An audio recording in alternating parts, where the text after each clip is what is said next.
శ్రీవల్లి స్పృహలో లేకపోవటంతో ఇద్దరు రౌడీలు కూడా రే మీరు వెంటనే ఈ అమ్మాయిని తీసుకొని సిటీ అవుట్స్కర్ట్స్ దాటి వెళ్ళిపోండ్రా అని చెప్పటంతో నిద్రపోతున్న శ్రీవల్లికి ముఖానికి ముసుగు వేసి చేతులు కట్టేసి లాక్కు వెళ్తూ ఉంటారు.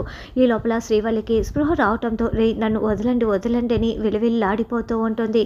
అయినా కూడా వాళ్ళు కారు ఎక్కించుకొని తీసుకువెళ్తూ ఉంటారు.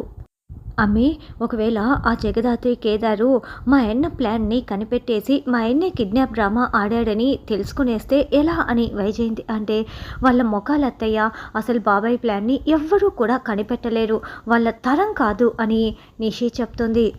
రౌడీలు బలవంతంగా శ్రీవల్లిని కారు ఎక్కిస్తూ ఉంటే అప్పుడే జేడీకేడి కిరణ్ రమ్య సింధు అందరూ అక్కడికి వస్తారు. రేయ్ ఆగండ్రా అంటూ రివాల్వర్లని గురి పెట్టేస్తారు.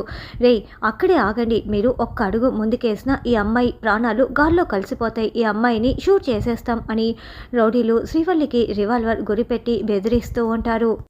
అయ్యో అని సింధు చాలా బాధపడుతూ టెన్షన్ పడుతూ ఉంటుంది.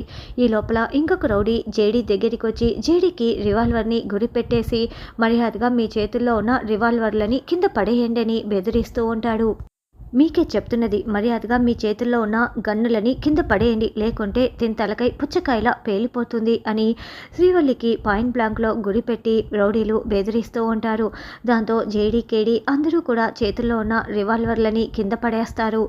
ఇంకొకరు వచ్చి ఆ రివాల్వర్లని అన్నింటినీ కూడా కలెక్ట్ చేసుకుంటూ ఉంటారు. శ్రీవల్లిని అలా బలవంతంగా కారు ఎక్కిస్తూ ఉంటే నన్ను వదలండి వదలండి అని శ్రీవల్లి వెలువిల్లాడిపోతూ ఏడుస్తూ ఉంటుంది.